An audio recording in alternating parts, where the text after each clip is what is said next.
just saw. Formula One Grand Prix for Formula I is about to go racing from the National Park of Speed. Green flag flies and we're racing from Road America. The field flies down towards turn number 1, 3 wide. Already Ben Fuller side by side with Daniel Sanfilippo as they head down to turn 1, 3 wide in the background, almost looking 4 wide as they enter turn number 1. The two TNT racing cars. Oh, sideways is Thomas Ziegler out of turn 1. The whole field gets stacked up. Emilio Garrido has to jump on the binders to avoid. Very busy place in the background. Corey Whiting in the number 7. He did not make it out of Q1 today. Started in 16th. He's gained 2 spots into 14th so far. Emilio Fernandez Garrido had to jump on the binders to avoid a collision in the first corner. Car, especially on corner apex. Here's Eisenlohr and Oliveira battling for 7th with Corey Whiting in behind. Whiting started this race in 16th. He's up 7 spots after missing out on getting to Q2. Just so must have been a little bit disappointed he didn't make it into Q2, but again, a nice solid run inside the top 10 and looking at getting more. He's got 2 drivers directly ahead of him, both Olivier and Eisenlohr. There's Gomez with Carlos Couton right behind him as they head down into turn number 8. Couton a little bit wide through 8, and Garrido is right behind him. Emerson Oliveira and Corey Whiting for 8th. Whiting started closing, you see him get really deep and really close into turn 8 to the back of Oliveira. Now following through the carousel, you can see them running just a little bit offline to the car ahead. You don't want to be completely in that dirty area. This is the tough part again. There's no DRS for these guys to work with, so they just got to drive their way up to the car in front of them. And no funny business. This is just straight up racing right now. The slipstream, the only advantage the trailing driver will have. 311 kph into the braking zone for Canada corner. He misses the turn in. Going to kill the momentum on exit for Corey Whiting.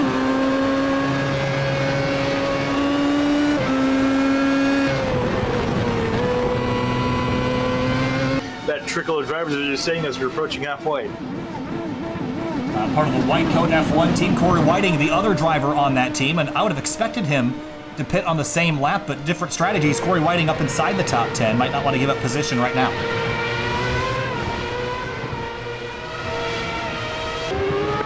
Corey Whiting teammates with Carlos Couton in the Whitecoat F1 team.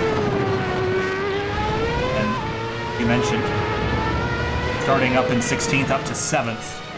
He's going to be out of the race. This was through turn number 5. Throttles up and he's going to slam the concrete. That's a big hit there for driver from Whitecoat F1. It's not been a good day for them. Carlos Couton up in 14th only, so not a great day for them.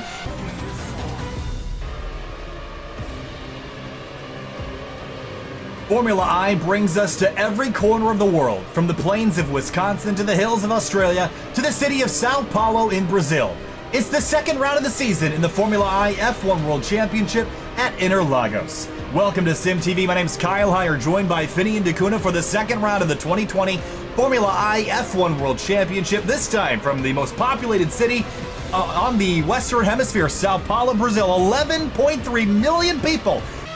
Corey Whiting outside looking in. He needs to improve if he wants to get into Q3. Gonna get a draft off a car leaving pit lane, maybe? And I don't want to risk it there. You see McNarty's gonna back off, be a gentleman driver, and gonna let Whiting on through. Gentleman driver, isn't that for GT3? How much pace an F1 car has, you're gonna need that rear downforce. Otherwise, your car is going to perform very poorly, I think, on the long run. So we'll see how these guys have their cars set up for that. You see Whiting now spinning out of the penultimate corner. Yeah, just got on throttle too early. He'll get spun back around and bail out on that lap. So Whiting is on the outside looking in. Owen Jolivet is on the bubble, going back out to defend. Jolivet out on track. Needs to defend. Needs to run better than a 1:12.134 to improve. Corey Whiting on par to do just that.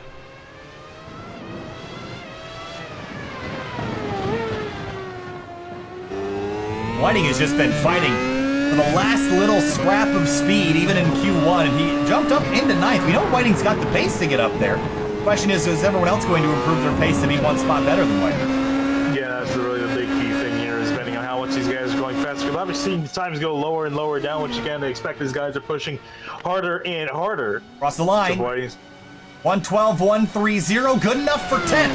Right in front of Jolivet by 4 thousandths of a second. I wouldn't have pulled off. I'm not comfortable with that. You're still on the bubble. No, He's got to get back out there, and again, he's got enough time to make 1 or 2 more flying laps. And he's actually just rolling off the pits again, so he will start another attempt.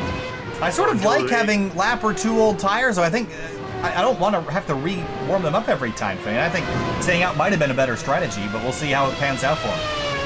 Yeah, we're seeing. I've kind of noticed some drivers deciding, they typically, run one flying lap, and then coming on in, and then some guys staying out there for two flying laps because, like you were saying, you already got the heat in them. Jolivet going to come flying across the start-finish line now. Yep, 1:11.727. That'll put him 6th and bump Whiting out. As we get lined up for the race here this afternoon, it's the Brazilian Grand Prix for Formula I's F1 World Championship, the 2nd round of the season. And it's time to go racing in Sao Paulo. Danilo Sanfilippo, Ben Fuller, Marco Sanfilippo, Thiago Careca on the front 2 rows. Green flag flies and we're racing in Sao Paulo as the field fans out as they head down towards the Senna S. Already, drivers scrambling as they make their way down towards turn number 1. Yeah, already heading through the SS section. Got to be careful here. Oh, we see a car go flying off the track, missed the corner completely, but let's see the rest of the field gonna make it on through. So far, so good. One driver was off. It was Cody Sandwith down there in the 32 car for the race lead. Here comes Ben Fuller through to the top spot past Danilo Sanfilippo. He'll take the lead away through turn number 4.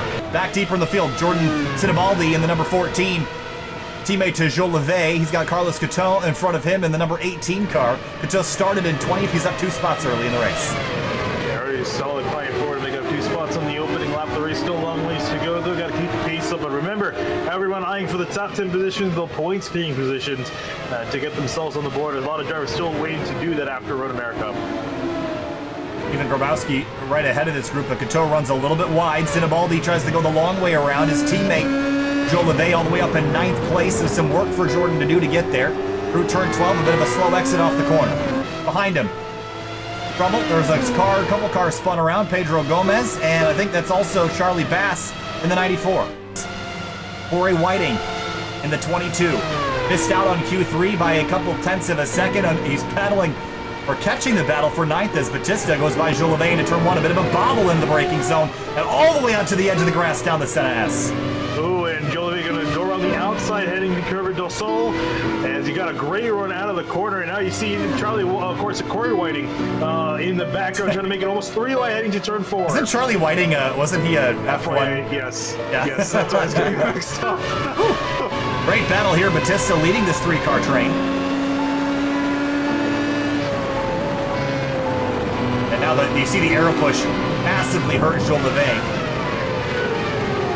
Corey Whiting tucked in behind. He's got Thomas Ziegler not too far back. Romino Soares has had issues in the 29. So we got pretty much 5 drivers dropping out, still up in 20. I mean, all of them are still running, but top 24 yet to have any issues so far. Really clean start, all things considered. And not a lot of accidents, just one little rear ending that we saw earlier. Corey Whiting has Ziegler right behind him. Ziegler in the 79 started in 12th. He has gone nowhere, but now sizing up the 11th place Whiting. That's again the hard thing to do. This run down the straight, also up ahead of them still. Batista and Jolivet going at it. Batista going to defend that spot ahead of Jolivet, who tried to go around the outside into turn 1. Whiting Ziegler also still no tail. All the way out to the edge of the racetrack goes Ziegler. You gotta watch out for that curb on the exit. It can get you in trouble. Here comes Ziegler past Whiting. This would be for 11th, as in front of them is Jolivet and Batista changing spots. Jolivet was able to get that spot done and complete up into 9th for him. Ziegler moves to 11th. Jolivet past Batista. Into the slow section now. Yeah, he's also just looking at trying to get on the board. Still no points to his name this season. This will be a change for him if he can get past Batista and even Jolivet up ahead. Oh, he drills him! Batista! Oh, he absolutely annihilated him into the braking zone, and Batista's gonna spin. Is there damage to the nose of the 79? Doesn't look like it. Batista, though, is gonna be fuming. Yeah, just got straight up hit from behind. Ziegler thought it just went in at a completely different speed, way too hot for him. They just drove into the back of him from a long ways back. And I'm sure the stewards will have something to say about that post-race, but because that wasn't even close. He just went in there and absolutely drilled him. Yeah, I think he was trying to take the corner at a much more shallow angle. Was setting up, but again, the difference in speed, you got to account for that as a driver in behind. And unfortunately, Ziegler didn't, as he's actually trying to still deal with Corey Whiting, who was able to get past him in that scuffle. Yeah, that was definitely naughty on Ziegler's part there. So we'll see if that gives him a penalty post-race. But not a whole lot of defending he can do on that move. Yeah, no, really, it's very much cut and dry. We'll have to see. Although it might not even look like he'll get any points here, as Whiting's going to get around him again. I still think Ziegler's got some front-end damage. He hit trouble in front of him. Oh, and Jolivet right in front of him. They collide, and the 3 cars all crash at the exit of turn 4.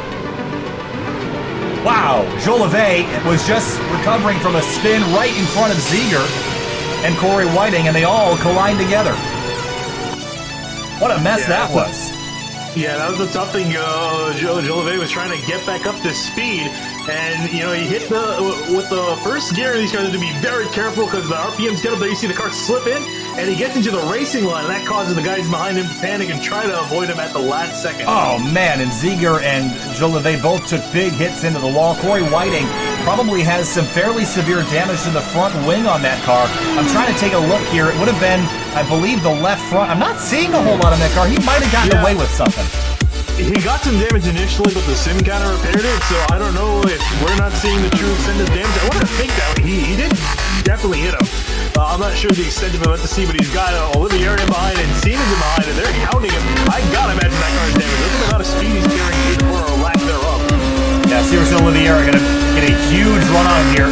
Down towards turn number 4, Jason Siemens in behind. He started 14th, and behind these two as they fight for 10th. Behind, but again, I still think Whiting is struggling with that car at the moment, even though we're not able to see it visually. Olivier, almost look like sending it up the inside of the right-hander here. Feeling pretty confident, I think. He sees the wounded 22 and has the opportunity to go around the outside. Not quite an opportunity there. He's going to have a look on the inside here. Big dive on the brakes. Can he get to the inside? He's on the curb now to the inside of the 22. Here comes Siemens up the inside now, heading towards the penultimate corner of the lap, side by side. Oh, he spins! Siemens is around! He loses it! Back up to Corey Whiting and Severson Olivier, though. Whiting hangs on to 10th for now.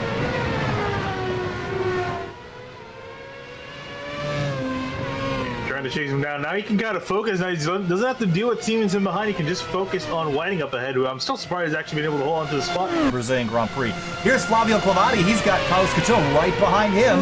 This is for 13th. I'm going to peel out and a big dive to the inside into turn 4 will get the spot. Easy pass done. Not done yet. Here comes Clavati back on driver's right up the inside for turn 6. Wow, fantastic drive off the corner for Clavati, and can't quite get it done, can't make it stick up the inside, gonna have to back off. Carl Flemister's not too far behind. Working over these drivers, all battling for 13th place. So back in 12th now. After starting this race in 20th, so plus 8 for him. Across the start-finish line, curious about the lap times he's running. His best is a 1:15.4. But interestingly, if you look at his laps that he just ran, into the 1:14s, and they would be his best laps, but they're dirty. So that tells me that he is gaining time doing this. You should. Oh, Ronaldo Gusto had a lot more than a spin. Let's have a look. Oh, he spun out in the Senna S and got hit from behind by Thiago Correca and sent him upside down. Wow. Yeah. Yeah, let's go back and have a look here. In the 28 car. Old tires. And into the braking zone. Just locked up the rears there a little bit. Lost some ground there. Cars involved, seemingly. Oh, he got hit from behind. I think is that Cinnabali that got into him? Yeah. But then he tried to get rolling and got hit. Many cars involved in there. Where Pedro Gomez was the other car that came flying in to hit Couture. Yeah, he just turned in. For him to really go. Yeah, not really a great situation in general. So I kind of looped the car around. I'm not really sure he could have done a whole lot more other than not move. Well, both cars having a really good run. Oh, Corey Whiting, after 29 laps, and he's gone effectively nowhere, which honestly isn't a terrible thing. 11th isn't a bad spot to be, although you want to be a couple spots better to get into the points. But there's still a chance for attrition, especially with Mata and Bignardi still less than 4/10 apart. Luca Furlick the 06 in 4th, Ronaldo Augusto in 5th, Rafael Amado, Leandro Bignardi, Emilio Fernandez Garrido, Esteverson Oliveira, and Corey Whiting the rest of your top 10.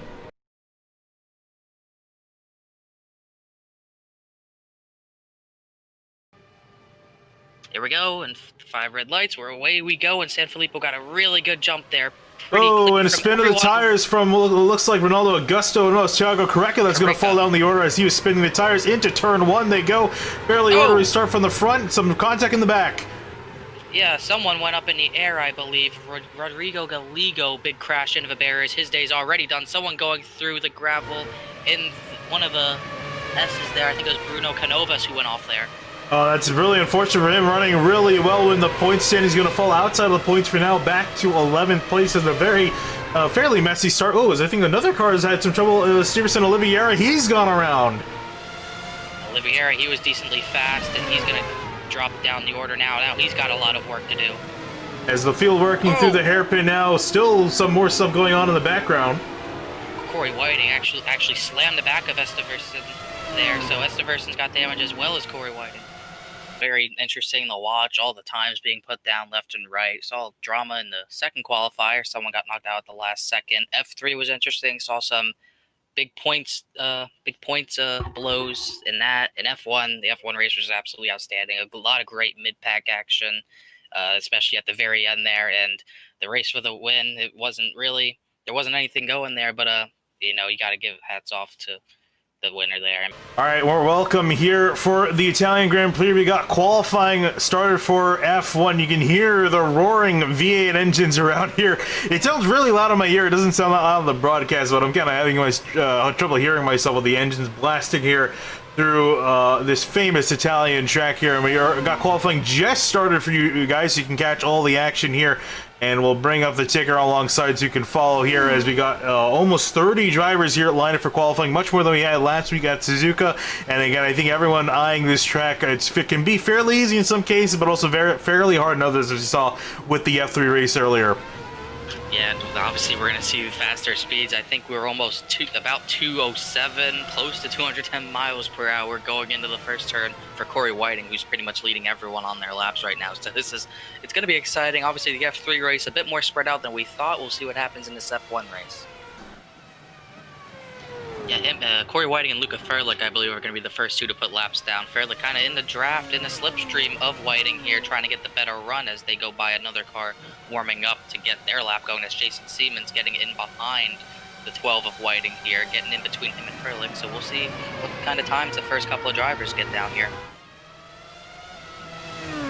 And coming flying out of Parabolica and across the line for Corey Whiting. He's going to start the times going on, 125. Pretty much flat for him. It's not going to be enough, though. Luca Ferlich immediately goes faster right behind for hold on to first. Then we got Carlos Caton in behind. It's going into third. I hope that Carlos Caton, as he works through his car, if he's got anything here.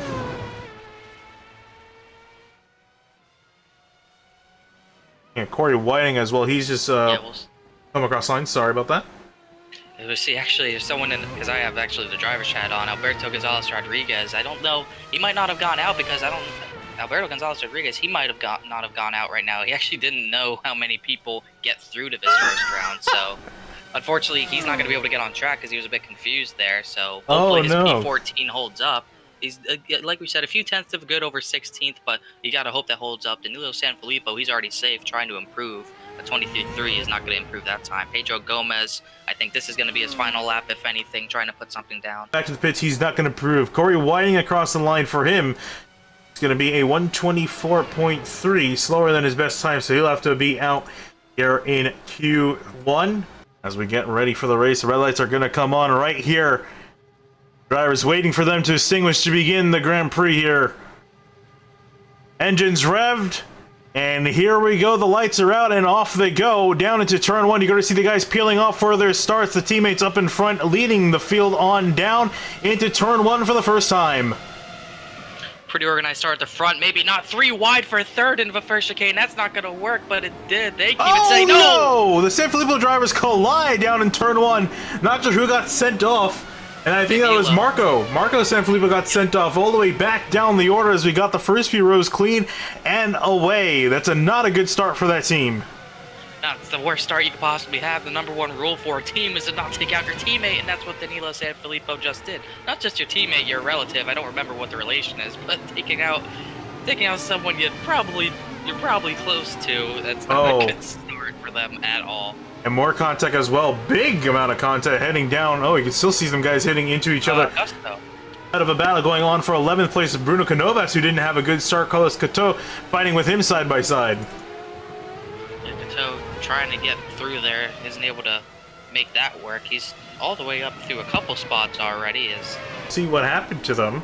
Right on board with Mignardi, what he saw.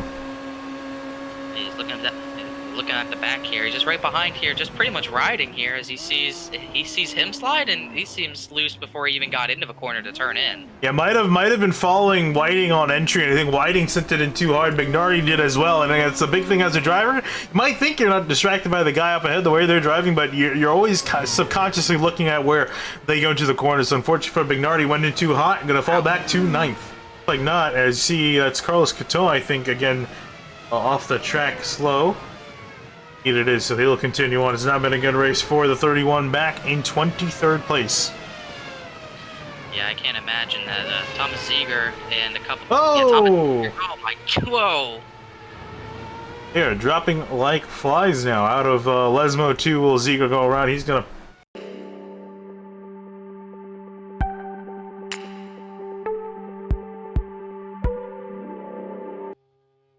Welcome back live to SymTV. Time for Q2 here in the Formula I F1 series at Circuit de Barcelona Catalunya, the 5th round of the season. In Q1, we saw just about a handful of drivers eliminated, but we're about to see 5 more get released, and we'll head on to Q3 here in just about 15 minutes. But the green flag is out for Q2 here, Connor, and now it's going to get really wild out there as everybody struggles to grab themselves a top 10 spot. Yeah, definitely less time to work with. Only 15 minutes to put down that lap that will put you into Q2. We might not see the guys that were at the top of the board putting down laps pretty much for practice. They might just put their lap down and pretty much sit on it. A couple of guys who are really in no danger right now of getting eliminated, like the Sanfilippo team right there, and Cody Steen with a pretty fast time as well. This is definitely going to pick up, that's for sure. Ooh, it's already picking up between the Whitecoat F1 teammates. That is Danilo Sanfilippo from Fratelli Capone Corsa Racing, and of course, whoa, wide goes Corey Whiting, and he's going to slip on back to pick up his teammate here. They're going to let Danilo go and maybe run a clean lap all on his own. But Corey Whiting jumps up to 10th, but he is on the bubble and going back out. 10th. Garrido, 126.56. He jumps to 7th. That will put Corey Whiting on the bubble. It's a big lap from Garrido. Not completely safe yet, but it's definitely going to give him a lot of security as far as the times go. 120.6, way a few tenths in front of that 10th bubble spot right now. So really, really strong lap from Garrido out of nowhere there. Let's see if Corey Whiting's got anything for it. A little bit of understeer through 7 and 8.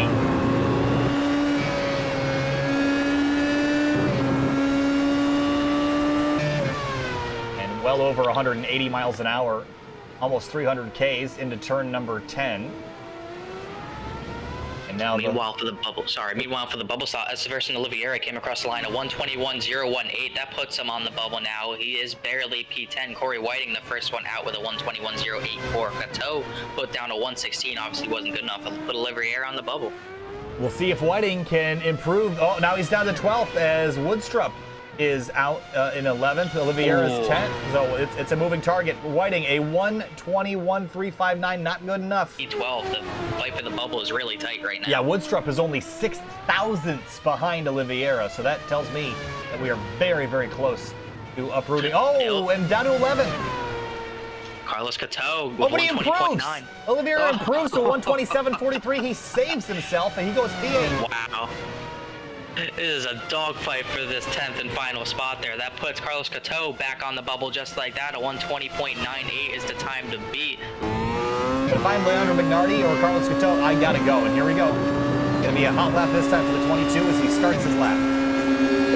He's gonna start his lap, and Esteverson Oliveira, he's actually gonna pick up more. He goes to 120.6. That puts him with the P7, well safe into the top 10. That might be enough for him to call it quits. I think so. With 2 minutes to go, I'm just not sure that we're gonna see 3 or 4 cars improve onto the 10th place time. Cato up the hill now, using every little bit of his 800 plus horsepower, big slick tires, and tons of aero.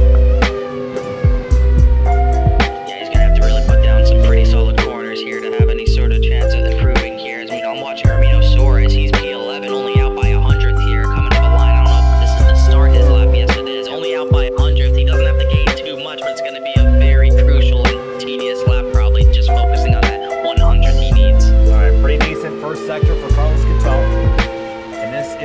Whitecoat F1 team car. The other driver, that would be Corey Whiting, he's back in 14th, well out. There's a lot of climbing to do if he wants to get into Q3.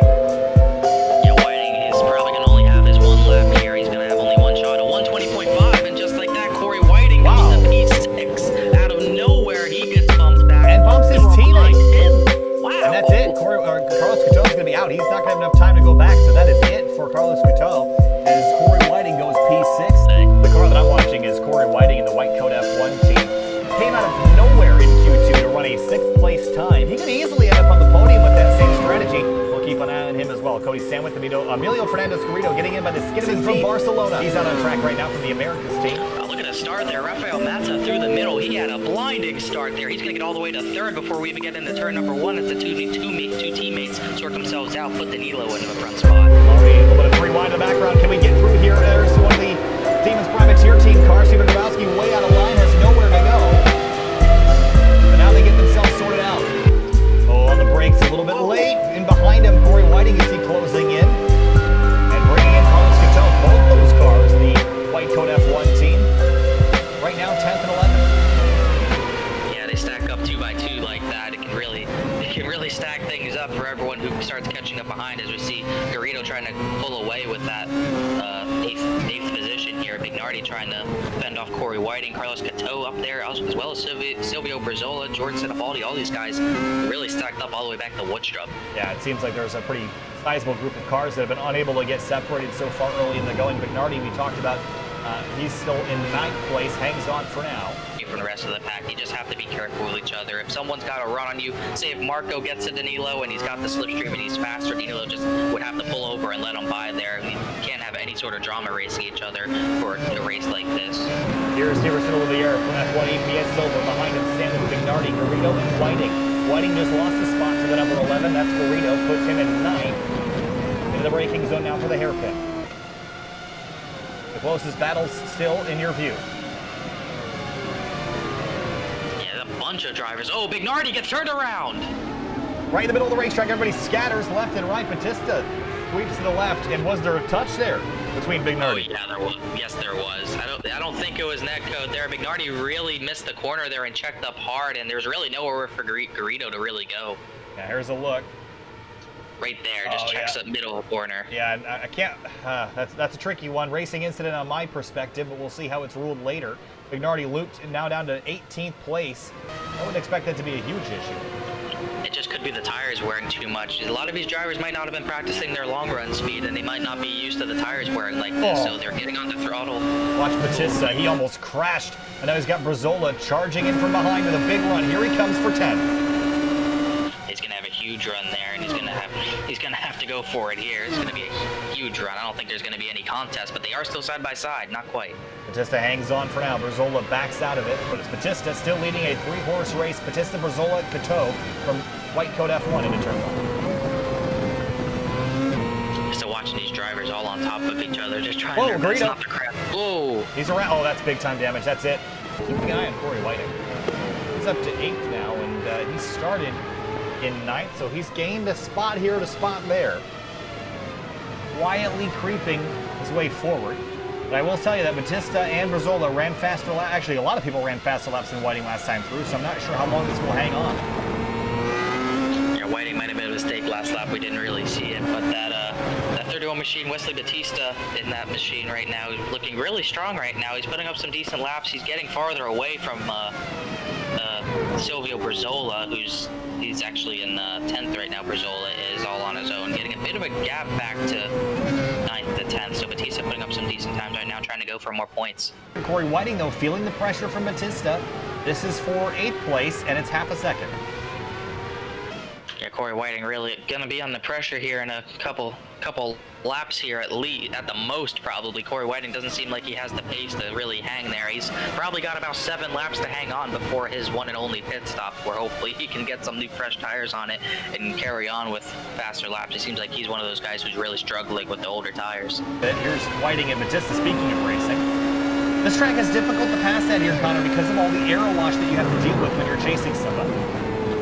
Yeah, you have to try your best in the high-speed corners here, the downforce. You need a lot of downforce to deal with all the aero push you get. Wesley Batista is really trying to push to the back diffuser of Corey Whiting. You really have to gain everything you can without losing too much out of these corners, and just hope you are close enough to have that slipstream advantage that you can just go for the dive bomb into turn number 1. Corey Whiting and Batista still the closest battle on the racetrack. Yeah, Silvio Brizola, while he hasn't really been gaining on these guys, actually he might have gained on Batista last time. He's trying to creep his way back into that battle for 8th there, but not too close behind. Definitely not threatening for anything, as Batista had a really, not the best of exits out of that final chicane there. He did, but he'll carry it back on course, back to 8th place. Whiting and Batista.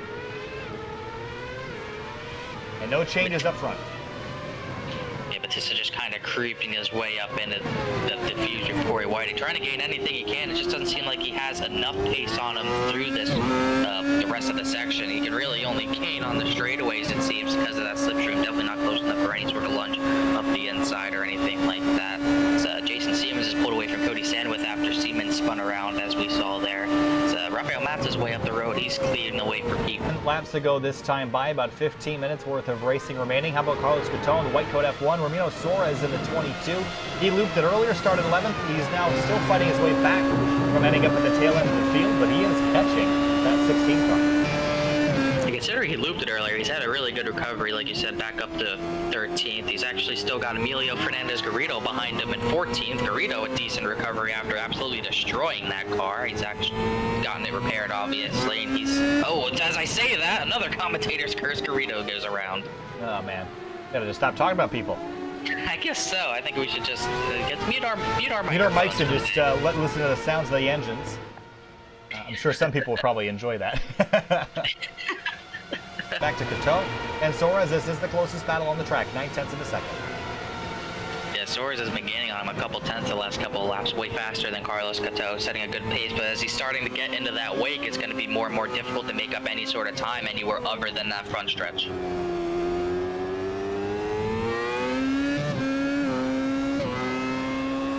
Coming to 10 laps to go next time by. Back to Couto and Suarez. Suarez continues to just slightly reel in that 16. Suarez trying pretty much everything he can to get that one extra position. He's really looking for a better recovery than he already has right now. Don't want to push it too hard, though, in that wake and just drive completely off. But he has definitely got the pace advantage over Couto right now. A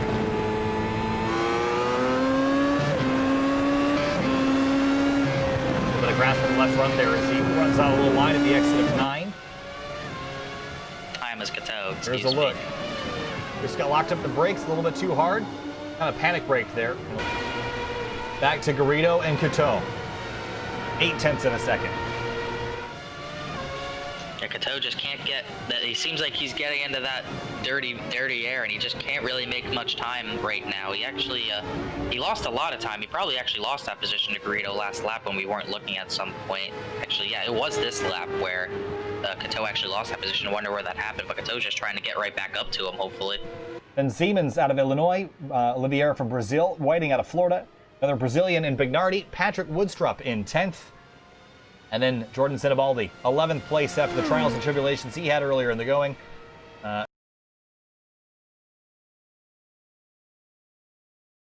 By yourself and alone, so I'm interested to see how this works, as pretty sure Grabowski almost already went into the barriers, and he saved it. I wouldn't think you want to be packed up, but a lot of these drivers going out, at least 3 or 4 of these drivers going out with each other, Grabowski, Carlos Couto, and Corey Whiting.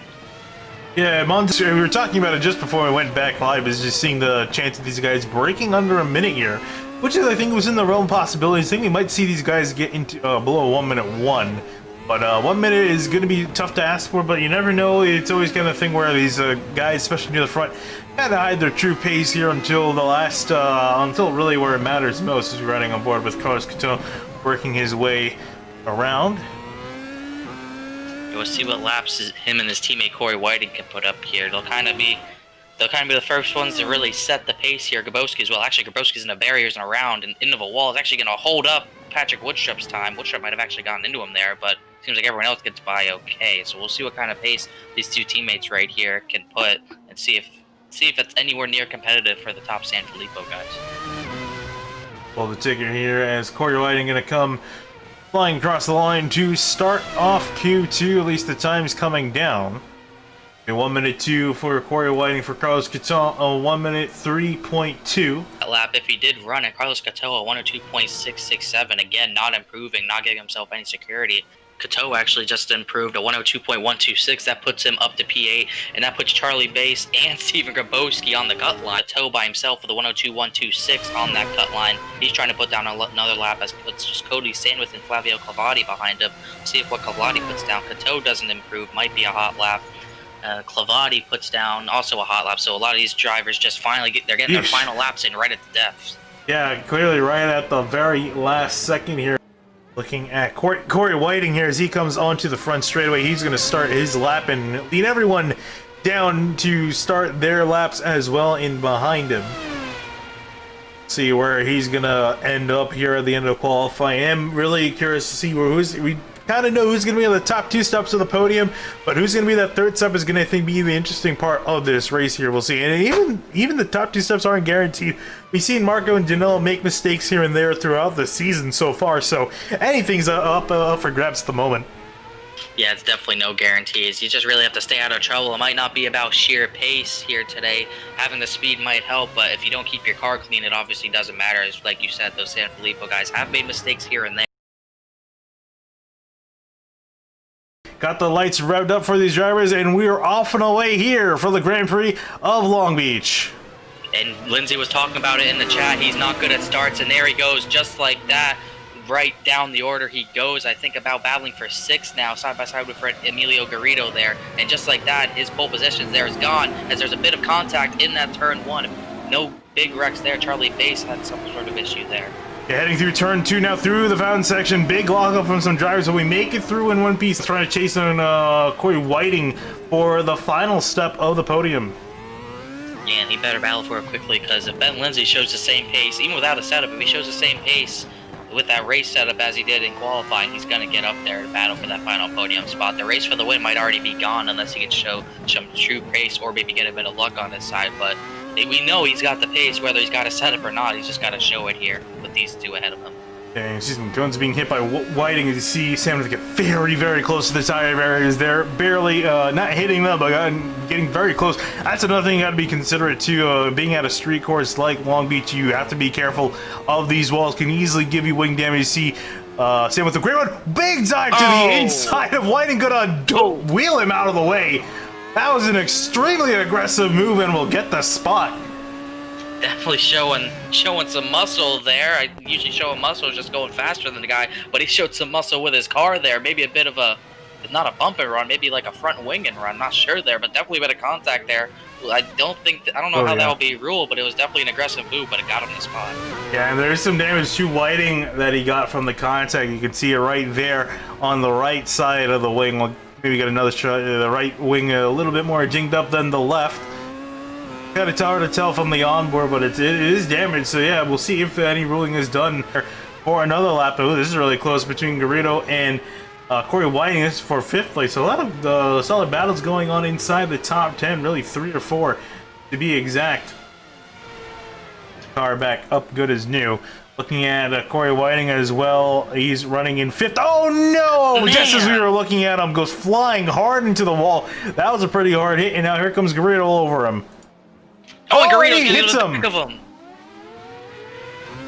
It seems like it's all clean. Corey Whiting's car absolutely destroyed, though. The suspension bent on that. He's going to dive into the pits. That could have been bad for Garrido, but it looks like Garrido got away with, if not any damage, just minimal damage there. As now he's going to have to deal with Charlie. No, Charlie Bass is a lap down, so that could have been a big race ender for him. He got away with one.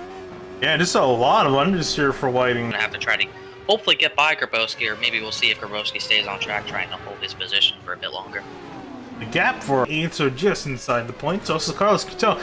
I don't think Couto has actually scored points this season so far, so he's looking at getting 2 points to his name in 9th. That's always a fun time getting, just to get yourself in the points, put yourself solidly up the order in the standings.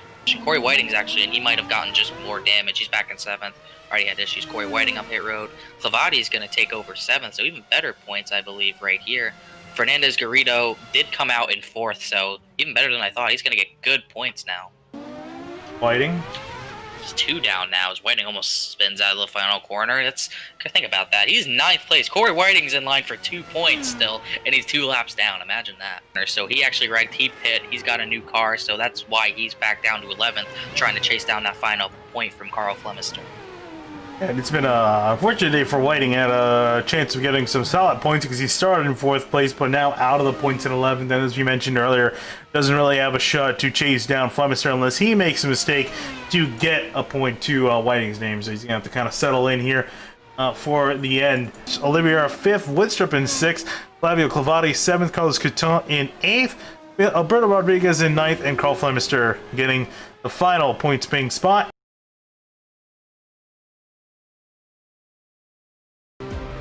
Beautiful day here in the Nürburgring for our 7th round of the 2020 season for the Formula I F1 World Championship. Goes to 11th, putting Carlos Couto on the bubble with a 31.5. Yeah, Carlos Couto in the 31.584. That is the bubble line now. He's out on track. Big jump in the curve. Nice livery on this car. I'm not sure if it's changed, but wow, it looks cool as he heads into the final corner. Needs to beat a 131.584 to improve this time as he comes across the line. 131.581. It is an improvement, but only by 0.003 of a second. That's not really useful. That's not the improvement you want, I don't think. I don't know if that's the improvement you'll be happy with. Race Sanfilippo's on the front row. Lindsay and Augusto in the second row. Green flag in the air. We're racing at the Nürburgring. Really, by the start at the back there, Rafael Mata is the one who did not go through it. Everyone avoids him well so far. Oh, into turn 1, a big drive up the inside by somebody, and they're gonna clobber. Wow. I think that was Carlos Couto. Yes, it was. And he dives up the inside. Around he will spin. Some damage to some car. 18th to 10th in the first lap. Jordan Sinibaldi a little bit wide here on the inside of Corey Whiting. Almost a touch there. Wow. Alberto Gonzalez Rodriguez in the highlighter yellow car on the inside now as they head down towards the Dunlop curve. Sinibaldi getting out of the way of other drivers because of that front wing damage. The left front wing just not looking good right now. Rafael Mata pretty much his right front wing looking pretty bad. Both of those drivers got together. Carlos Couto, Patrick Woodchup, Couto going around trying to gain some spots back after that initial start there. And Carlos Couto, Mata, they were side by side for a moment heading into the chicane, but Couto has cleared Mata for 17th. And Mata's going to hit pit lane to serve that front end damage. There's quite a bit there. I'm surprised that Couto really doesn't have a whole lot after kind of bowling down into turn 1 and kind of wiping out. Not a lot of damage on that car. Yeah, you definitely see there is a bit of damage, but it definitely could have been worse the way he just pretty much misjudged the corner there and lucky to not take out more drivers as well, but definitely still looking pretty good. Still has some decent pace, I assume, so we'll see if that front wing damage costs them any time at all. Behind them, Xavier Bora and Carlos Couto. This Couto's on the inside, Bora on the outside into turn number 1. Bora way late on the brakes. Stephen Grabowski watching behind. He wants a piece of one of these two drivers. Couto might be seeing the effects of that front wing damage there. Bora's going to get by for that position. Couto can't challenge back. Tries to go down the inside, goes way wide into the next turn. This Grabowski's going to be all over him for this 15th position. Oh, he's going to go way to the inside. Yeah, wow. That was a big dive. I don't think that was ever going to work. Spooked Couto just a little bit as we jump up to find Corey Whiting and Jason Siemens battle for 12th. Happening right behind Emilio Fernandez-Garrido, who has some rear wing damage. Not sure where the rear wing damage came from, but it doesn't seem like it's affecting him too much. Still running decent in the 11th position as Siemens, a big dive almost into the back of Corey Whiting there. Yep, the track transitions from a steep downhill to a steep uphill, so you can sort of use the gravity and the compression of the car to help slow yourself down. I think that's what Siemens was doing there, but if you get too aggressive and you're making that braking zone shorter already, you're going to overshoot. It seems like that's what he's. Carlos Couto is in pit lane for Whitecoat F1. Not sure if this is a scheduled pit stop or not. We'll have to make a pit stop, and he's gotten fuel and pulled away. So my guess would be that was an early stop for him, and he's going to try to go to the end of the race on just that. I think they did touch a little bit, but they definitely got a little bit lucky. I think they did hit Gonzalez Rodriguez on the curb. Oh my goodness, he's able to save it. No, he doesn't. Into the barriers. And he's going to come back on track, almost hit Corey Whiting. That was close. And it seems like there's someone trying to pass Oliveira each and every lap, and now he's going to have to try to fend off for 9th again. Look at Corey Whiting, 17th to 10th. This has been a great day for him so far. To start back in 17th and to climb up to 10th, and no major dramas, no damage on that car that I can see, no contacts, no spins. It's been a good day for Corey Whiting. For Carlos Couto, not quite as smooth, but he's come down to pit lane early to try to reverse his fortunes. He runs 20th at the moment. About 2 laps time. Corey Whiting, Alberto Gonzalez Rodriguez. This is for 12th. We'll ride on board with Alberto. Gonzalez Rodriguez, he's had a decent run so far today. He hasn't really made up the positions he needs to get into the points. 5 positions up from 17th, though. Not the best qualifying ever. Hit the curb a bit bad there, but trying to chase down the tow machine of Corey Whiting. Still a decent run for him. Actually, no, Gonzalez Rodriguez might... Excuse me, it's Whiting who went 17th to 12th. Gonzalez Rodriguez has gone from 10th to 13th, so back 3 spots. Not the run he's wanted so far today, but he might be able to... You have to hope so. Corey Whiting and Alberto Gonzalez Rodriguez. This is for 12th still, and this battle continues. Gonzalez Rodriguez might have a bit of a run into the chicane, but definitely not close enough for any sort of warranted dive here. Getting the run, going to stay behind him here all the way up to the back of him into that chicane. A decent run for Whiting out of that chicane, though. It doesn't seem like Gonzalez Rodriguez can get away, get into that bubble right now. 10 laps to go for the race leader. Is Corey Whiting and Gonzalez Rodriguez. Still, this is the closest battle on the racetrack. No, I lied to you. There's the closest one. Carlos Couteau in the 22 and Flavio Clavati. Clavati, oh, there he goes. Oh, he got up on that curb and he had no grip whatsoever. But you can actually see that the left and right, or excuse me, the left front and left rear tire are completely off the ground relative to the underside of the car, which is actually scraping on this board on the underside. So that's that corner. The stadium section on exit, Rodriguez gets a poor run out of there, and that's where I think Grabowski's better, is through the first sector of this course. His first sector this time, a 28.591 to a 28.875, so it's a 3/10 quicker. Yeah, Grabowski. So now he does have a bit of a run, but really just not. He can't get to that part of this where, oh, whoa, bit of a lock. Whiting way locked up. Now they're going to be side by side. You should lock the rest. This is not what you want to do. Who's going to back out? Gonzalez Rodriguez. They're not going to back out. They're going to be too wide. And it's going to make it work. Gonzalez Rodriguez, a risky bump, yet brilliant move around the outside and to the inside there. He's going to get that good position. Now it's Corey Whiting and Grabowski side by side. Grabowski sticking it around the inside there. Very bad lap. Corey Whiting so far was able to hold off Grabowski for now. That was wild.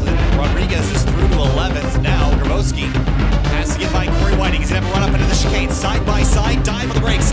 Way into the brakes. Going to get the car turned in for the chicane. Nicely done. Over the curb, left, right, and through to 12th goes Grabowski. Whiting down 2 spots in a lap after that critical mistake in the Dunlop curve.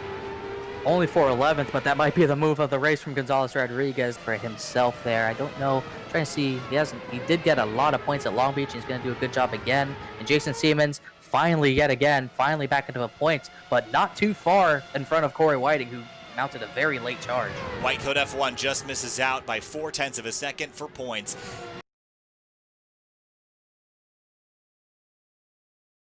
Formula I's Dutch Grand Prix takes place at Circuit Park Zandvoort in the Netherlands this afternoon for round number 8 of the 2020 season. It's going to change the dynamic of the qualifying here just a little bit. Just about 17 minutes left in the qualifying session before we turn them loose for our Dutch Grand Prix.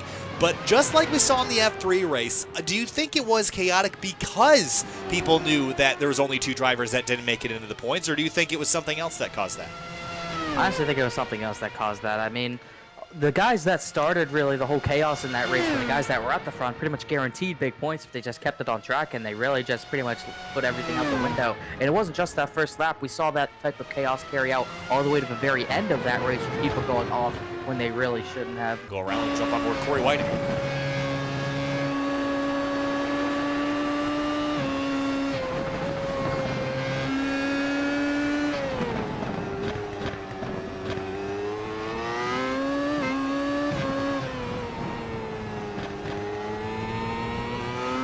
Update on a couple drivers. One that I know about, Carlos Couteau. Thanks for sending me the info. Carlos will not be racing at Zandvoort. He will start from the pits at Silverstone due to a penalty from a lap 1, turn 1 incident at the Nürburgring last time out. So that was why Carlos will not be here today.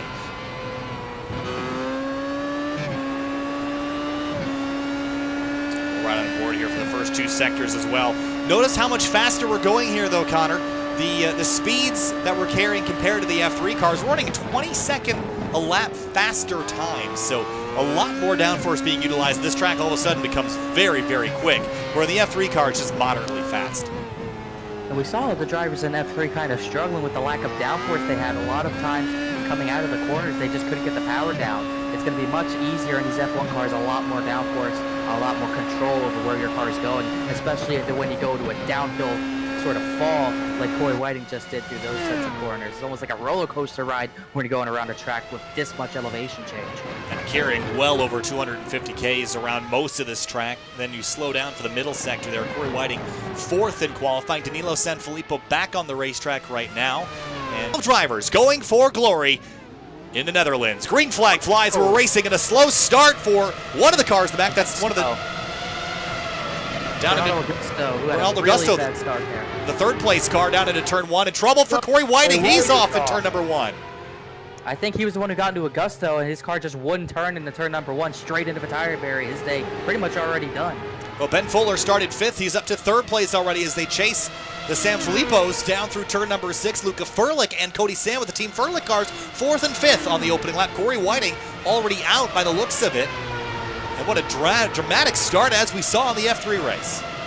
Actually not sure why Corey Whiting went into the barriers, because I think actually looking at the front wing damage, you can kind of see on Ben Fuller visible damage on the left front of his for Corey Whiting, and it's going to be a pretty quick race. As you were saying, Corey Whiting's still trying to lift that car around. He really has no wing on it. He finally just got the pit road. It's really going to be tough. You got to have to time the runs where you pretty much have to. Out of those final couple of corners, you kind of have to time the runs so you get the perfect slipstream. Disastrous race start. Running in 8th place right now. Not an amazing day, but still in the points, and I think they'll look back at this one as a moderate success, even though it wasn't probably exactly where they could have run on pace. Yeah, he's at least going to get away with 2 points as long as Ben Fuller doesn't get back on the track, so it would definitely be a success just to keep the car, get the car back in one piece to get some decent points. And Don Day would be huge finally getting points for the first time this season as he's looking fully set to still in 9th. It's Corey Whiting. Not too far back behind that, so that'll be a battle for 6th. We'll keep an eye on here in the closing moments. I'm just shocked. Here's a look at your race results here. Marco Sanfilippo, Danilo Sanfilippo, Luca Furlick, Charlie Bass, Emilio Fernandez-Garrido, top 5. Steverson Oliveira, he was on pace for a 4th place, couldn't hang on. He finishes 6th. Corey Whiting rebounds from an early mistake in turn number 1, ends up 7th. Stephen Grabowski down at 8th. Don Day went into low Earth orbit. He finishes in 9th. Then Ben Fuller in 10th.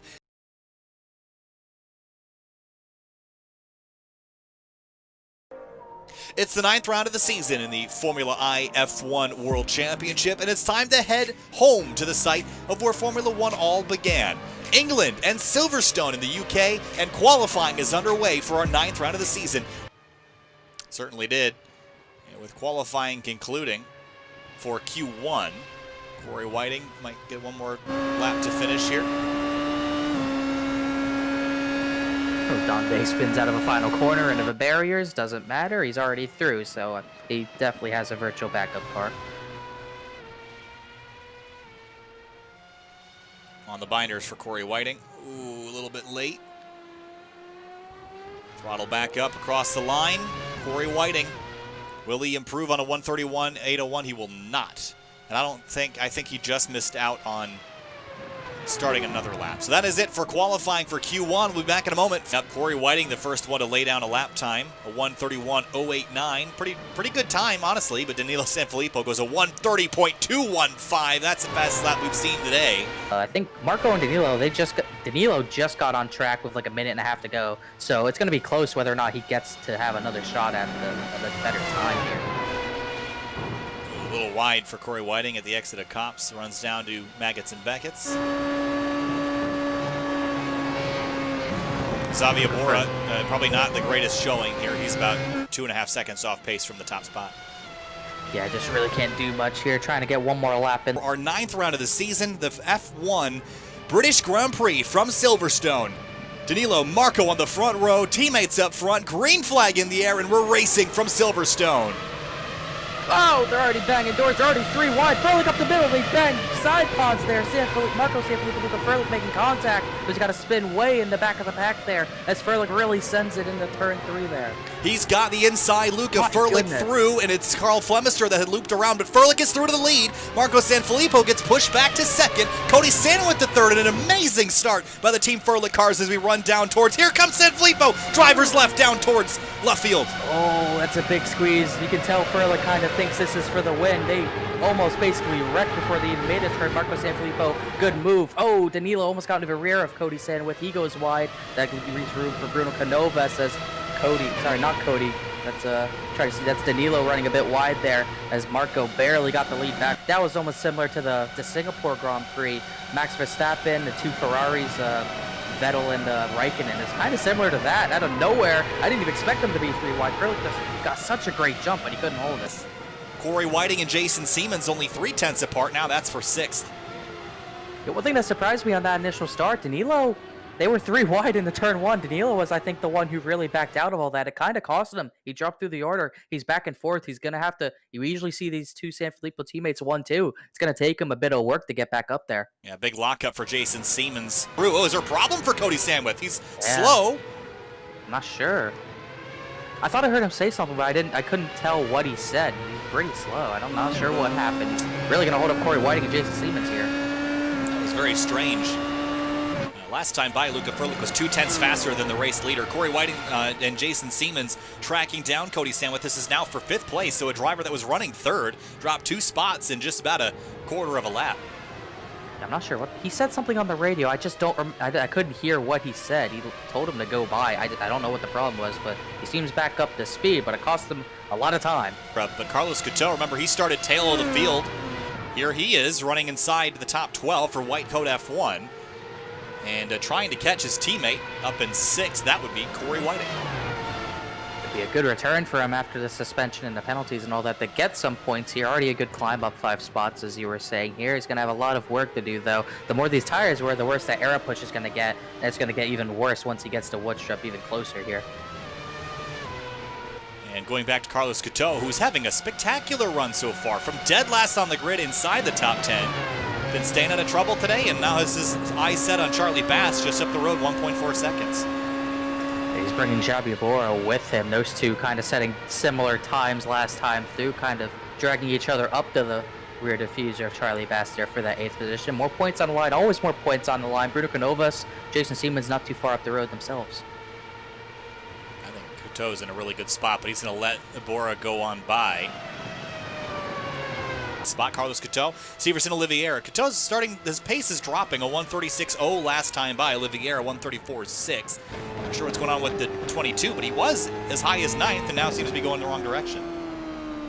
Not sure what happened here, but it's the battle for a point right now. Oliviera trying to get there. Couteau might have gotten a boost out of one of these corners, but Oliviera definitely in the wake of the draft getting a slipstream, but it's going to become really costly in the next sector, so you got to hopefully close up as much as you can and have a chance at making a move. He's going to make a bit of a more wider sort of apex there, also in this corner as well, way wide, trying to avoid the air, get a better run out of these corners.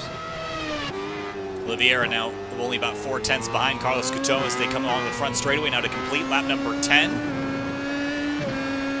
And look at the run. Couteau's really down on straightaway speed, and I don't see any visible damage on that car. Maybe there's some floor damage up underneath from getting into the curbing. The black and white stuff is fine around here, but you get up on these big red sausage curbs, the ones I'm pointing at are right here.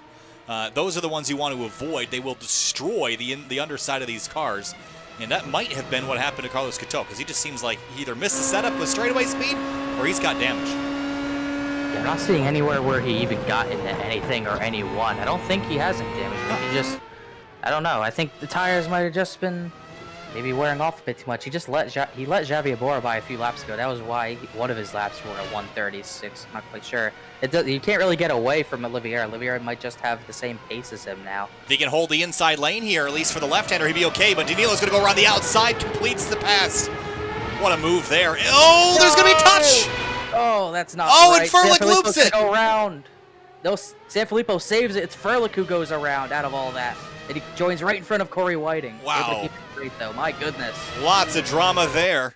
It was an interesting situation, and we also see that Corey Whiting has split Sandwith and Furlek as he's gotten back between those two drivers. So Fratelli Capone Corsa, first, second. Then it is Team Furlek, Whitecoat F1, Team Furlek, F1 APS Red. Then TNT Racing, Xavier Bora, Carlos Couteau, who is also another Whitecoat F1 driver, Patrick Woodstrup for Siemens Privateer. They're actually running 10th and 11th right now, and well, I'm sure they'd like to be a little higher up the grid. Big moment through the loop here. He's struggling.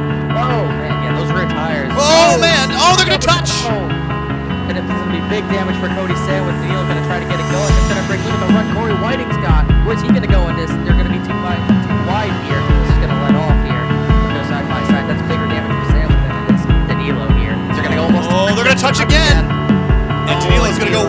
Sandwith through to second. And that's going to bring Luca Furlick right back up to Danilo, so that battle's probably not done yet, as that's going to put, all of a sudden, Cody Sandwith up to the second spot on the podium. Corey Whiting up to third. Huge incidents between the Team Furlick cars and the Fratelli Capone Corsa team today. I wonder if that'll transmit to any further feuds, as Corey Whiting wants. He could podium this race. This would be a great run for him as he runs in third right now behind Cody Sandwith. And he could go for second, could go for silver today. I think it's a good chance he's got second. The damage on that front end of Sandwich is going to get worse in that dirty year. So he's going to try everything he can to get everyone else behind him. And he might even try to bring Luca Furlick to 5. Furlick is back. Now the inside into Love, and he's going to loop it again. Danilo back to third, but Corey Whiting splitting the two. Weird deal, right down in turn one. He got in the grass going through the left-hander turn two. He has been struggling ever since that contact. Yeah. Right here. Look at that. Oh Wow. my goodness. That is good car control to say it, but he has been struggling. He's even dropped way off of Corey Whiting now. Party of the race, the battle for second has been a revolving door. Corey Whiting, Danilo Sanfilippo, Luca Furlick.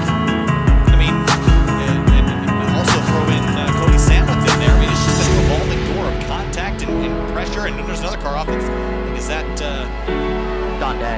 Day that time? Don't think he hit anything. I think he probably just tried to stay in the throttle to that corner and just make sure. I think he got on the curb, but still going on the grass. Wow. I mean, it's just, I'm shocked at how much contact we see between Danilo and the schedule extend beyond the race. Yeah, it didn't even take a turn. They got really shocking. A number of times. Really shocking. Danilo is not in the spot.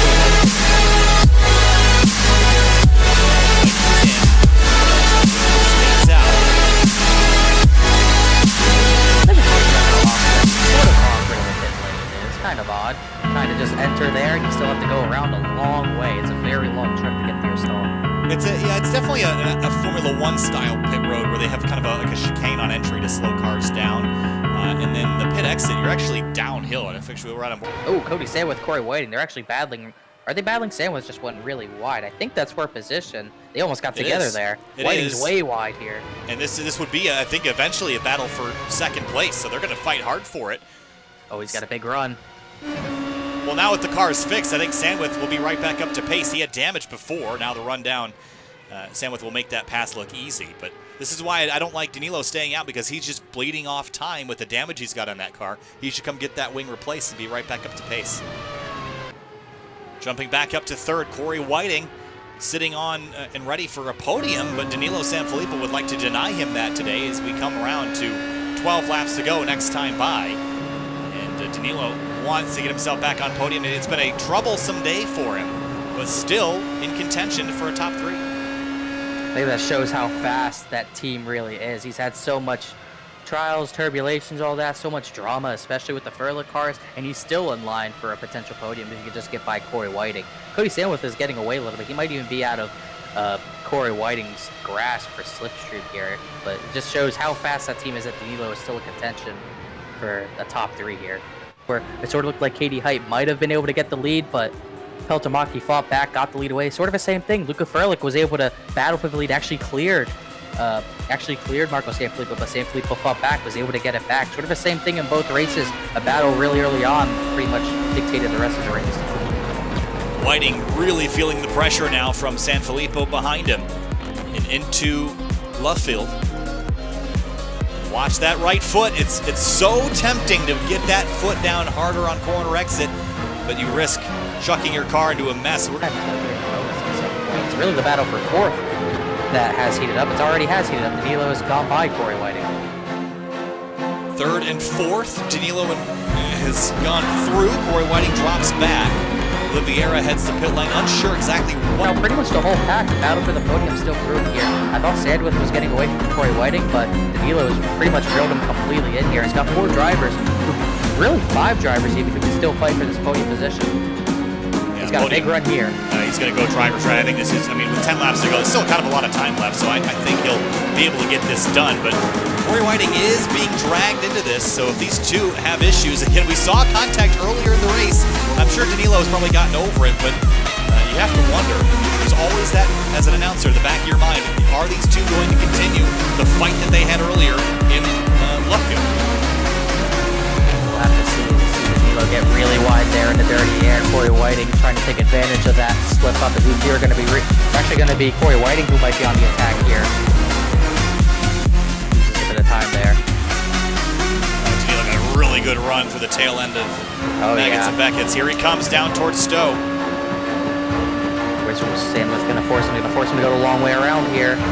Danilo's not quite there, going to try to send it to hang it around the outside. He's going to barely stick it in there. He's going to have his preferred line here. Down towards Club.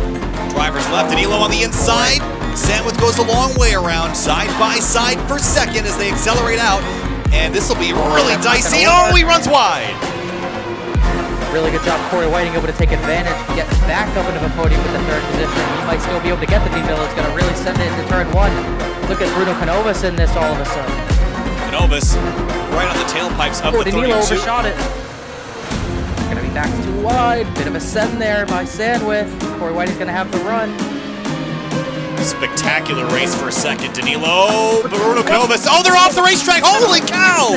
Canovas up in the air. Sandwith saved it. Bruno Canovas a pirouette through the air, and he actually landed it, but his car is absolutely totaled after such a great run that he had going. Oh my gosh, that was unbelievable, that accident.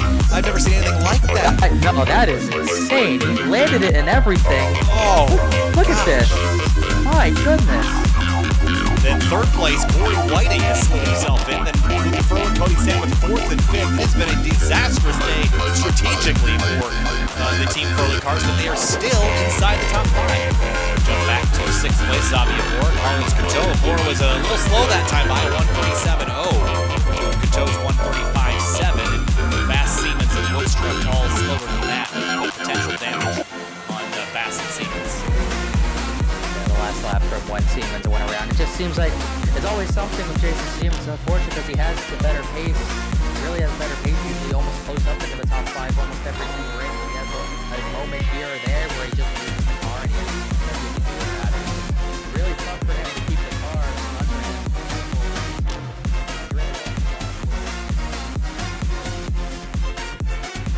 On track. Carlos Couteau still trying to get to Xavier Bora. I don't know if there's enough time to make up that gap. Might not be. Couteau a little bit quicker.